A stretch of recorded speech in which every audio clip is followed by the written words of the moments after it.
Evolutionary Network podcast coming your way. This is number 326. Albuterol. Stevesmi here and Rick in the house. Hey, what's up, Steve? What's up, guys? How's everybody doing out there? All right, guys. Again, we're doing 326. And last episode was 324. We did clenbuterol. This time we're going to do its cousin, its weaker cousin, albuterol. And Rick and I were talking about this pre-show. It's very interesting. It's very similar to clenbuterol, but there are some really, really cool things about albuterol that separates it from clenbuterol. So we're going to talk about that. So what is albuterol? Albuterol sulfate. It's a short-acting B2 adrenergic receptor agonist, and it's been used in medical as a relief of bronchospasm in people with asthma, COPD, which is chronic obstructive pulmonary disease. A lot of old people, you might have a grandma, grandpa who has that. People who've been smoking for years.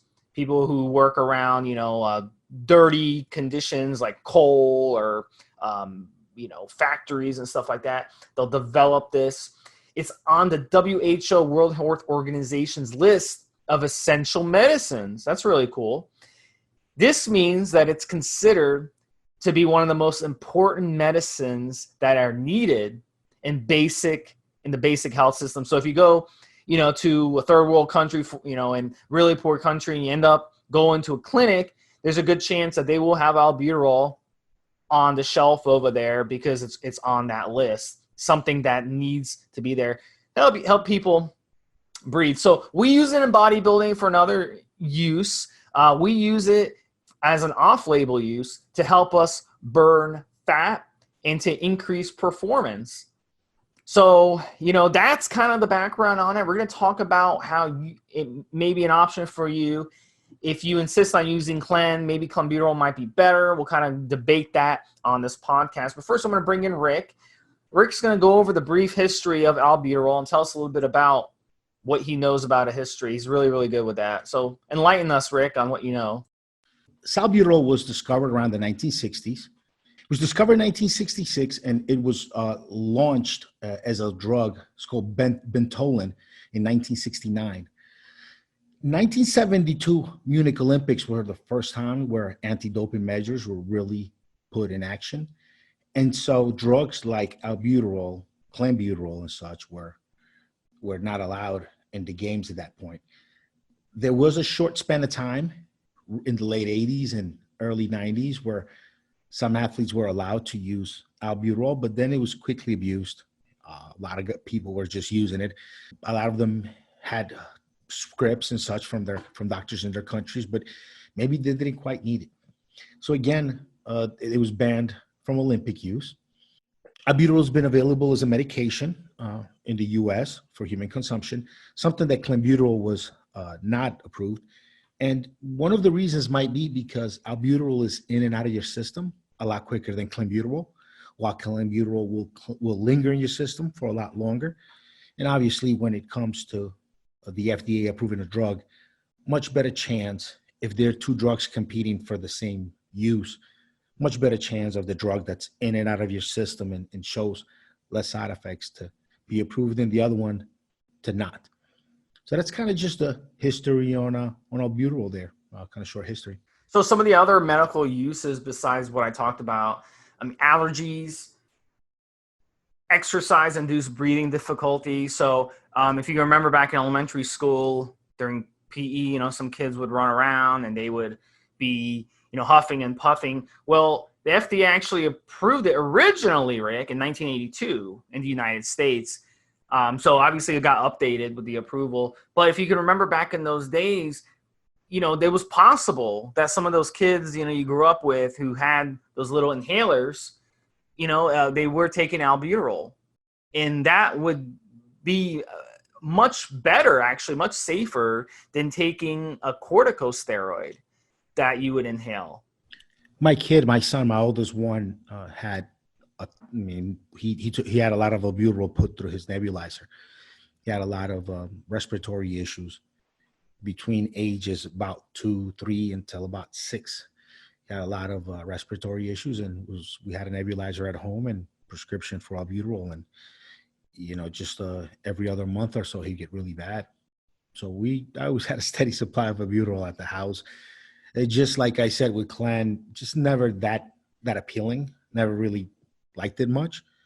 I mean, I'm not gonna lie, I used it, tried it out, but it's just never a thing for me, I guess.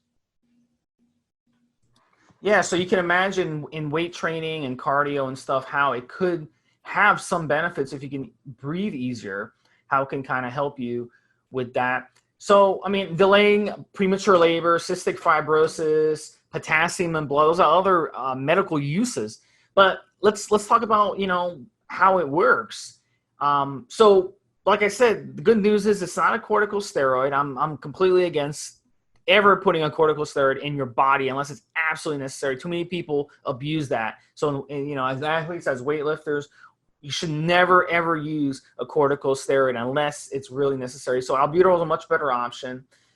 And the reason that it works so well is it stimulates the better beta receptors, which causes the vasodilation, the increased blood flow, the pumps. It reduces stored fat by stimulating the breakdown of fatty acids in the bloodstream for use as fuel. So that's how the fat loss benefits come with albuterol.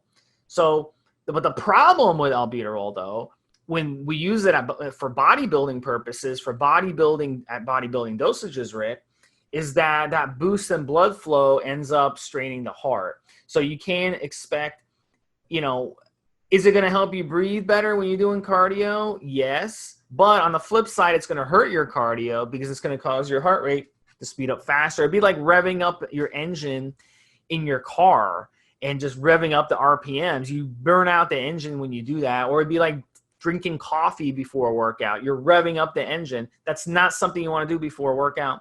You don't want to go work out with your heart rate already sped up. You want to be able to rev your engine up with acceleration, not rev your engine up already before you even walk into the gym. So that kind of offsets any of the bodybuilding benefits. But at the end of the day, why do guys use it? It increases body temperature, it increases basal metabolic rate, and it decreases your appetite. So again, consider it a stimulant.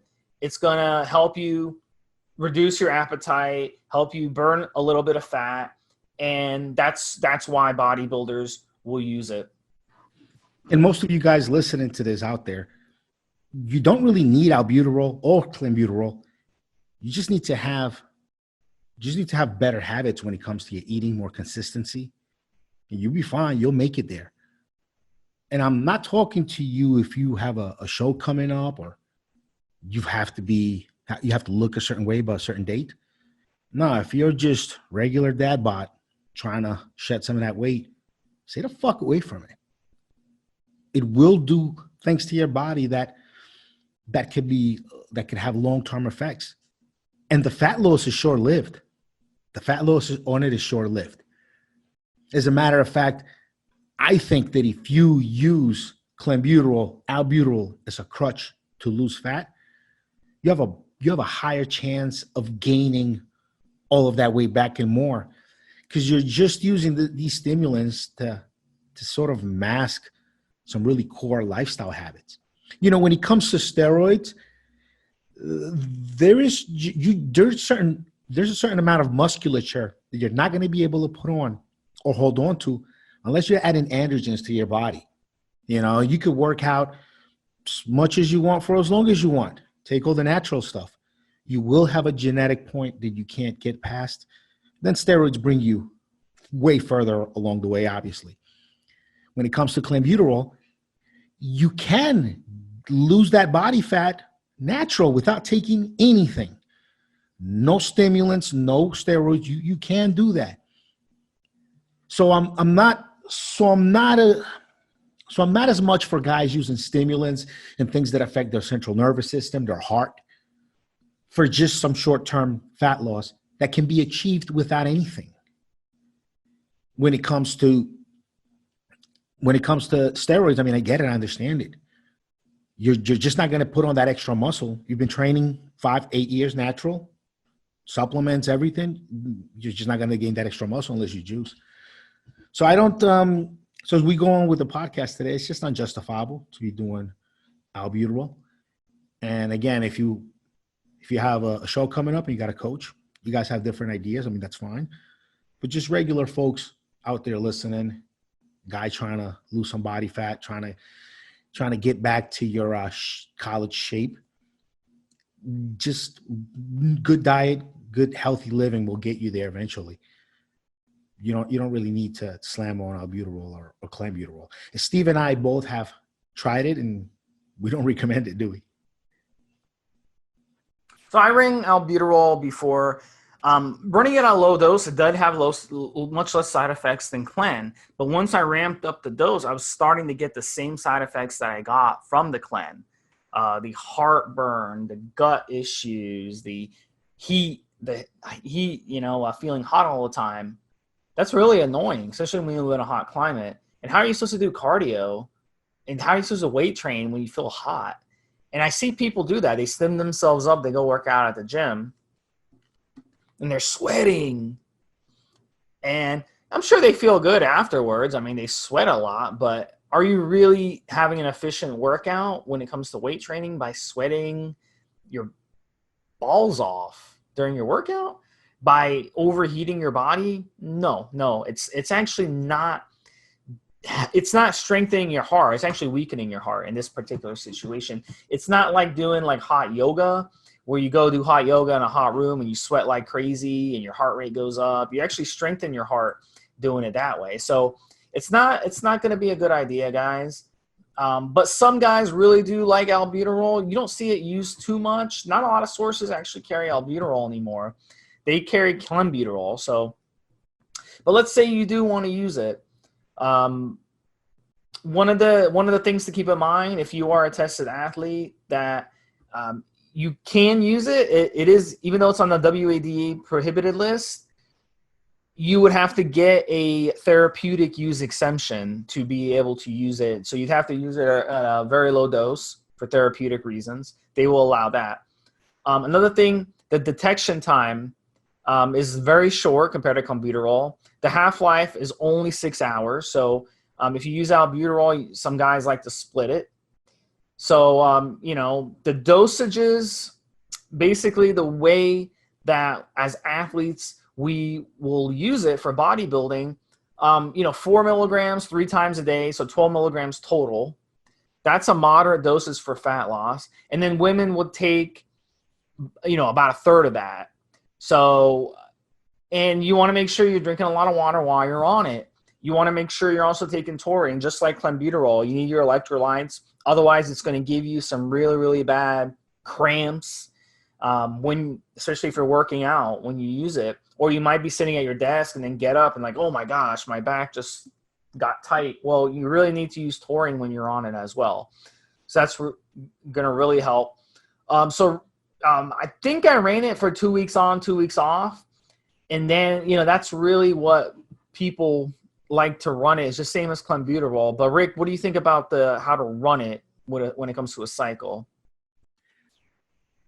When it comes to clenbuterol or albuterol, the way that I've always understood it, and when I've tried it, and when I helped other people with it, is you really only use it for about a couple of weeks. Back in the day, about well over 15 years ago, what we used to do is you'd run Clen or albuterol a couple of weeks, you get off of it, then you get on either an ephedra or your Himbi and caffeine ephedra stack, and you run that for a couple of weeks, then jump back on your Clen or albuterol for a couple of weeks. It really does seem that the good fat burning effects of these drugs are really concentrated to the first couple of weeks. And once you kind of maxed out and they start to just kind of give you diminishing returns, you hop off of those, get on a different fat loss drug that'll help curb appetite, give you energy even on a caloric deficit. And it'll work on a different pathway than clenbuterol directly. And then once you've been on that one for a couple of weeks, jump off of it and Clen. And you just kind of rinse and repeat. Or if you don't have a ton of weight to lose and it fits your lifestyle, You can just do 2 weeks on, 2 weeks off of everything. 2 weeks on, 2 weeks off. I found, and I think on the last podcast, your opinion was that someone would need to do clenbuterol for several weeks to get good results. I've heard this before. From what I've seen personally, and maybe the way that I like to cycle, those first 2 weeks are really bam, bam. You know, you can see a difference in the mirror almost on a daily basis, providing your diet and your training is on point. But after the first 2 weeks, it just doesn't, it seems like it doesn't work as well. And I'm not the only one that says there's other guys have too. So I've seen the kind of two schools of thought on it. I personally like 2 weeks on, 2 weeks off, or 2 weeks on and then switch on to something. When I did used to do stimulants, you know, when I was a young man and maybe understood health less and understood the side effects less. And when you're a young man, you think you're always going to have this health is never going to escape you. But now I'm about to turn 40 here. Now I think about it, I'm like, fuck, damn, I ran a lot of stimulants through my body in my 20s and, you know, even in late teens a little bit too. You know, man, it's probably not, I shouldn't have done that. I was just a boy, you know? So yeah, I mean, something to think about, everybody out there. Just, and again, clenbuterol, albuterol really long-term kept me away from it. It can enlarge your heart. It can make your heart larger. Steroids can already kind of do that, but oh man, it just, clenbuterol, albuterol, they're just scarier to me in that regard. Well, you bring up a good point, Rick. The heart can only beat so many times. So if you're stimming yourself up with tons of coffee, tons of stimulants, tons of clenbuterol, tons of albuterol, all this for years and years, your heart rate's going to stay elevated 24/7, or at least for most of the day while it's peaking in your system. So your heart's going to beat faster. Now, when we work out, our heart does beat faster when we work out. You know, I think you know, healthy living, nutrition, good mental health, because anxiety will fucking wreck your heart. The good, you know, all these good things keep your heart muscles very elastic, keeps them pumping, keeps them clear. When you start to, you know, get into heavy stimulants, into some stimulant narcotics, into being, you know, a fucking maniac and just being enraged and mad, letting the steroids build you up into anger, or just getting too anxious and having those weird outside of the chest cavity anxiety, that all that just kind of takes away elasticity from your heart muscles, from your valves, from everything. And that's when you really limit the amount of heartbeats you have in you, is when your heart starts to lose that elasticity. But as long as you keep that heart nice and pumping, very, very elastic, you just healthy living, good mental state, stay the fuck away from most of these stimulants. I indulge in coffee. It's a trade-off I have to make, but for the most part, just that elasticity, losing the elasticity in your heart is long-term is something that's going to bring you a lot of heartache. So yeah, so you want to build a strong heart, guys. You want to have your resting heart rate low. I mean, as athletes, it should be under 65, under 70. I mean, if it's over 80, you don't have a good heart. So check into that. Yes, when we exercise, your heart rate goes up, but that's a brief thing. You strengthen your heart, and after you exercise, it comes back down to earth. So, let's go over the side effects with albuterol before we finish this up. Tremors, anxiety, muscle cramps, headache, heart palpitation, flushing, sleep problems, behavioral problems, allergic reactions, and crippling pumps or spasms. Those are the main side effects of albuterol. So those are what you want to look for when in terms of the bodybuilding side effects when we use it for bodybuilding purposes at the dosages we use it for. So those are common side effects. I mean, those are things that you will probably end up getting half of that stuff. So again, guys, albuterol, it's kind of the baby cousin of clenbuterol. It's got less side effects, but in my experience, the more I ramped up the dosage, the more it seemed like I was running clenbuterol, even though it's not as powerful as albuterol for sure. So I really recommend if you do use it, use N2Guard on it. N2Guard has taurine. N2Guard has a lot of vitamins and minerals that will help you. Finish up the show, Rick. What do you want to add? Albuterol is more like clenbuterol's less ugly little sister. It's a little bit less ugly, but still don't want to wake up next to it. It's not all that great.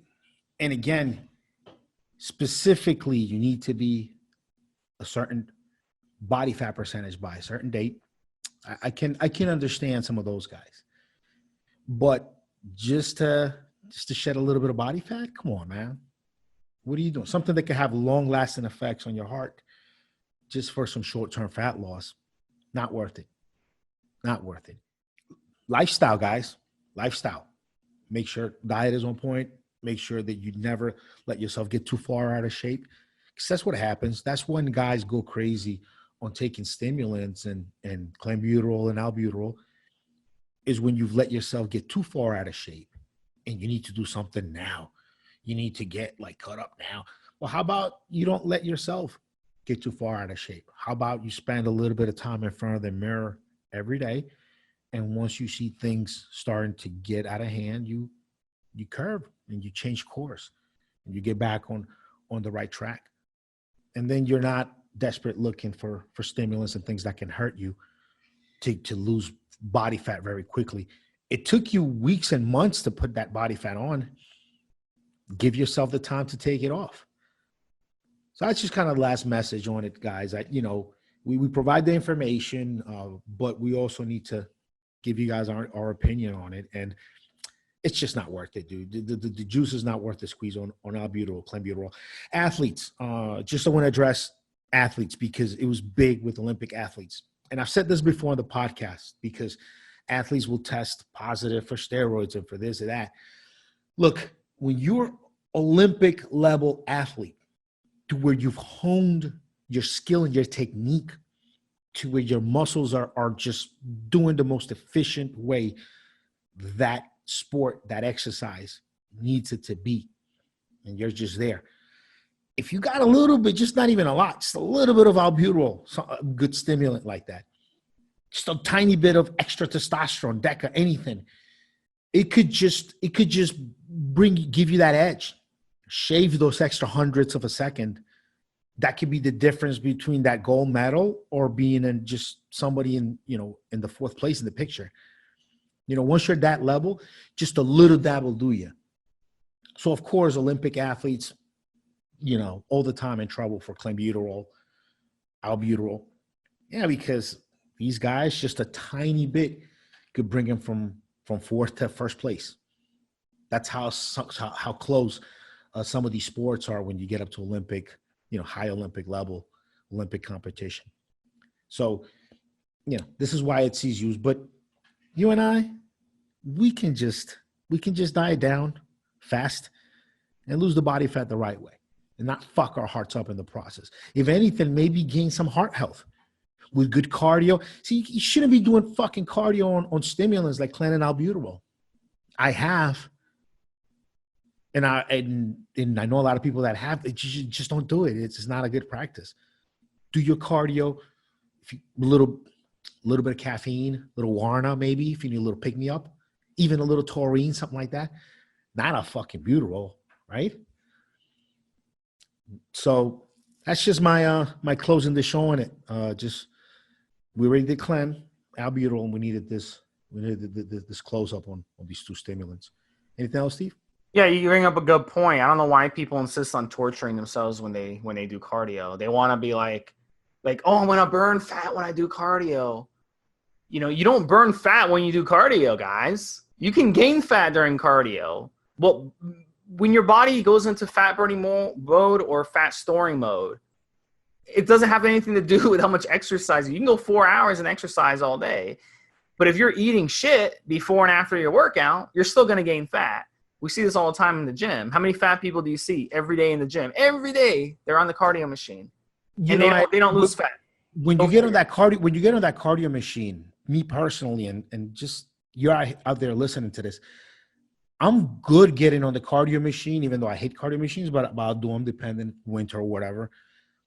Get on the cardio machine in the morning, fasted state, where I'm like, I could feel that energy lacking a little bit. And I've got to kind of pull it out of me to get that energy up. Like I can put up with that. And I feel like that's burning fat. I never really enjoyed it. And it wasn't until I really completely cut it out that I realized how much I disliked doing cardio when my heart's fucking racing from stimulants already.